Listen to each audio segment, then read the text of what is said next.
একাদশী ব্রত মানেই হরিবাসর তিথি। হরিকে নিয়ে বসতে হবে, হরির আলোচনা করতে হবে, 5, 7, 10 ভক্ত মিলে কীর্তন, হরি কীর্তন করতে হবে, হরির গুণগান করতে হবে, হরি কথা আলোচনা করতে হবে।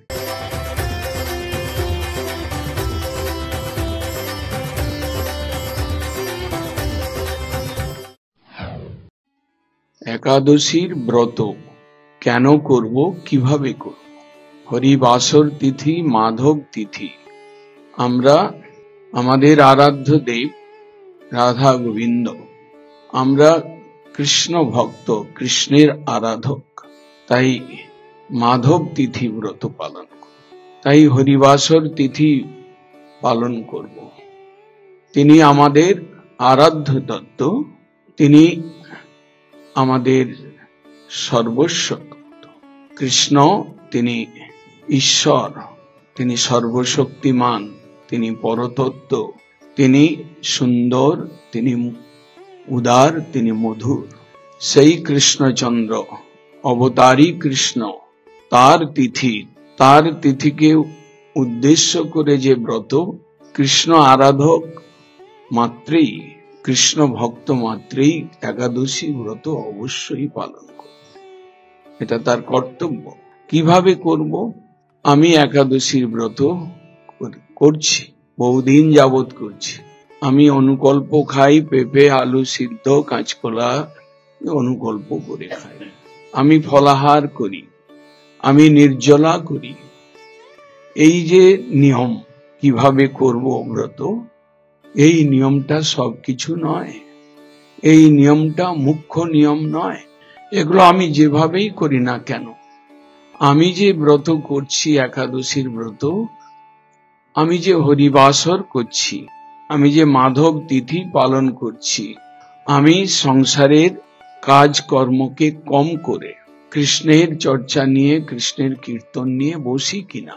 আমি যে একাদশী ব্রত করছি, আমি জীবিকা নির্বাহের জন্য সারা দিন রাত্রি পরিশ্রম করি, একাদশী তিথিতে সেইভাবেই করি গৃহকার্য, অনেক সময় বেশি করে কোন রকম অনুকল্প করে হরিনাম যতটুকু পারলাম করলাম, এর দ্বারা কোনো একাদশী ব্রত হয় না, বা ব্রতের ফল, মুখ্য ফল আপনি পাবেন না। একাদশী ব্রত মানেই হরিবাসর তিথি। হরিকে নিয়ে বসতে হবে, হরির আলোচনা করতে হবে, 5, 7, 10 ভক্ত মিলে কীর্তন, হরি কীর্তন করতে হবে, হরির গুণগান করতে হবে, হরি কথা আলোচনা করতে হবে। এটা হচ্ছে হরিবাসর। এর মুখ্যতা চাই। দিনে, সারা দিনের ম্যাক্সিমাম সময় যদি করেন ভালো, 2 বার যদি করেন ভালো, এবং যদি অন্তত 1 বার হলেও সকলে মিলে মিশে হরিকে নিয়ে যদি বাসর বৈঠক না করেন, কীর্তন, প্রবচন, হরিকথা আলোচন যদি না করেন, তাহলে সে ব্রত হয় না। এটা মাধব তিথি, মাধবকে নিয়ে বসতে হবে, মাধবের আলোচনা করতে হবে, মাধবের সুখোৎপাদন করতে হবে, মাধবের কীর্তন সুন্দর আদর পূর্বক গাইতে হবে, সম্মিলিত ভাবে গাইতে হবে। কৃষ্ণ কীর্তনের দ্বারা হরিবাসর তিথি বা একাদশী ব্রতের পালন করতে হবে।